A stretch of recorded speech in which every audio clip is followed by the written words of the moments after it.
Hoy vamos a meternos de lleno en un tema fascinante, la arquitectura de la mente. Vamos a explorar, casi como si fuéramos arquitectos, los planos del pensamiento humano. Y lo haremos a través del trabajo revolucionario de Herbert Simon y sus leyes cualitativas. Una idea, les aseguro, que cambió para siempre cómo entendemos la inteligencia, no solo la nuestra, sino también la artificial. Para empezar, tenemos que entender la idea central de Herbert Simon, que no fue cualquier académico, sino un premio Nobel que se movió con soltura entre la economía, la ciencia política y, por supuesto, la psicología cognitiva. Él decía que el objetivo de toda ciencia es encontrar invariantes. ¿Y qué es eso? Bueno, son principios o constantes que simplemente no cambian. En la física, por ejemplo, esto es muy claro. La velocidad de la luz es una constante, la ley de la gravedad, pero la gran pregunta es, ¿existen invariantes así en el mundo del comportamiento humano que parece tan caótico e impredecible? ¿Hay alguna ley que explique cómo tomamos decisiones? Y esa es exactamente la pregunta que Simon se atrevió a desafiar. Por mucho tiempo las ciencias sociales tuvieron lo que se conoce como envidia de la física. O sea, un anhelo de encontrar leyes matemáticas que fueran tan precisas, tan elegantes, como las de Newton. Pero Simon llegó y planteó una idea bastante radical. ¿Y si estamos buscando en el lugar equivocado? ¿Y si la mente humana sencillamente no opera con ese tipo de leyes numéricas? ¿Y si, por estar tan obsesionados con los números, nos estábamos perdiendo lo más importante? ¿El diseño, la estructura? Muy bien, entremos en materia. El primer gran argumento de Simon es, en sí mismo, un cambio de paradigma. Él nos dice, para entender la mente, la física clásica no es el mejor modelo que podemos seguir, y propone que las leyes que gobiernan nuestro pensamiento son de una naturaleza fundamentalmente distinta. A ver, para entender su idea, primero tenemos que tener claro lo tradicional. Las leyes cuantitativas son aquellas que se enfocan en el cuánto. Pensemos de nuevo en la física. Podemos calcular con una fórmula la velocidad exacta a la que cae un objeto.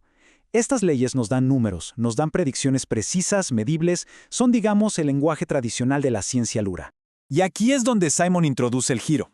Él propone la existencia de otro tipo de leyes, las leyes de estructura cualitativa.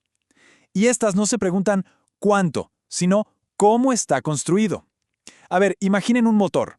Una ley cuantitativa mediría su velocidad máxima o su consumo de combustible. En cambio, una ley cualitativa nos daría el plano del motor, su diseño, cómo se conectan sus partes. Se trata de descubrir la arquitectura del proceso mental. Esta comparación lo deja clarísimo. A la izquierda tenemos lo cuantitativo, que sería como el velocímetro del auto. Nos da un número, una medida exacta. A la derecha, lo cualitativo, que es el plano del motor, el que nos muestra cómo funciona, cuáles son sus componentes y cómo se relacionan. Es importante entender que no son explicaciones que se oponen, sino que operan en niveles de análisis completamente diferentes. Y esta tabla del material de origen lo ilustra de forma brillante. Una ley cualitativa describe la organización. Por ejemplo, la mente usa heurísticas, o sea, atajos mentales para buscar soluciones. Eso describe una estructura. Por otro lado, una ley cuantitativa mediría el tiempo promedio que alguien tarda en resolver ese problema. Simon defendía que lo cualitativo es más fundamental, porque al final, sin entender la estructura, el plano, el número que obtengamos no nos dice demasiado sobre el proceso subyacente. Pasemos ahora a la parte práctica. ¿Cómo se ve esta arquitectura en acción? Simon y su colega Allen Newell usaron algo que todos hacemos constantemente, la resolución de problemas, para describir esta arquitectura mental. Aquí es donde realmente podemos ver el plano en funcionamiento. Usemos una analogía, una que es muy simple pero a la vez muy poderosa. Imaginen que cualquier problema, no importa si es decidir qué estudiar o cómo arreglar algo en casa, es como estar en la entrada de un laberinto. El objetivo, claro, es encontrar la salida. La pregunta es, ¿cómo lo hacemos? La mente necesita un método, una estrategia para navegarlo. El primer concepto clave es el espacio de estados. Suena complicado, pero es básicamente el mapa completo del laberinto que nos hacemos en la mente. Este mapa incluye el punto de partida, que es el problema inicial, todos los pasillos y cruces posibles, que son los estados intermedios, y por supuesto la salida, que es el estado meta, la solución. Ahora, para moverse por este mapa se necesitan operadores. Siguiendo con la analogía del laberinto, los operadores son los movimientos básicos que podemos hacer. Ir a la izquierda, ir a la derecha, avanzar, retroceder.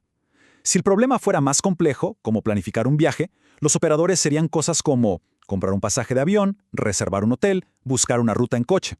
Son las acciones que nos permiten movernos de un estado a otro en nuestro mapa mental. Y aquí es donde nos topamos con el verdadero problema, el punto crucial. En un laberinto pequeño, uno podría explorar cada camino. Pero ¿qué pasa con un problema como el ajedrez? Se ha calculado que el número de posibles jugadas y posiciones supera al número de átomos en el universo conocido. Es astronómico. Es literalmente imposible evaluar todas las opciones. Entonces, ¿cómo es que la mente humana puede siquiera jugar una partida? ¿Cómo no nos quedamos paralizados? Bueno, la respuesta que dieron Simon y Nowell a esta complejidad abrumadora es elegante y sobre todo profundamente humana. No lo calculamos todo, simplemente no podemos. Lo que hacemos es tomar atajos, y esos atajos inteligentes tienen un nombre: heurísticas. Pensemos en una heurística como una regla de oro, un atajo mental que nos ayuda a podar ese árbol gigantesco de posibilidades. En lugar de analizar cada uno de los miles de caminos en el laberinto, una heurística podría ser algo tan simple como la famosa regla de mantener siempre una mano pegada a la pared. ¿Te garantiza el camino más corto? No, para nada, pero sí te asegura que tarde o temprano vas a encontrar la salida. Es la estrategia que transforma un problema computacionalmente imposible en uno manejable. Y esto no es nada abstracto, lo hacemos todos los días. Por ejemplo, en el ajedrez, un buen jugador no calcula 20 jugadas a futuro para cada pieza. Usa heurísticas como es importante controlar el centro del tablero, o no hay que exponer al rey innecesariamente, o al planificar una ruta para ir al trabajo. Nadie calcula todas las miles de combinaciones de calles posibles. Usamos heurísticas. Voy a evitar esta avenida porque a esta hora siempre hay tráfico, o mejor me voy por este camino que, aunque no sea el más corto, es el que mejor conozco. Entonces, el punto clave es este. La arquitectura del pensamiento, según Simon, sigue estos tres grandes pasos. Primero, creamos una representación mental del problema, nuestro mapa o espacio de estados. Segundo, empezamos a buscar una solución, explorando las rutas en ese mapa. Y tercero, y esto es lo más importante, usamos heurísticas, estos atajos inteligentes, para guiar esa búsqueda y no perdernos en un mar infinito de opciones. Bien, ya tenemos el plano, los movimientos y los atajos. Ahora, veamos el impacto de todo esto. ¿Por qué esta idea de las leyes cualitativas es tan importante? Bueno, porque no solo nos da una descripción elegante de cómo pensamos, sino que cambió por completo la forma en que estudiamos la mente e incluso cómo construimos máquinas inteligentes. El legado teórico es inmenso.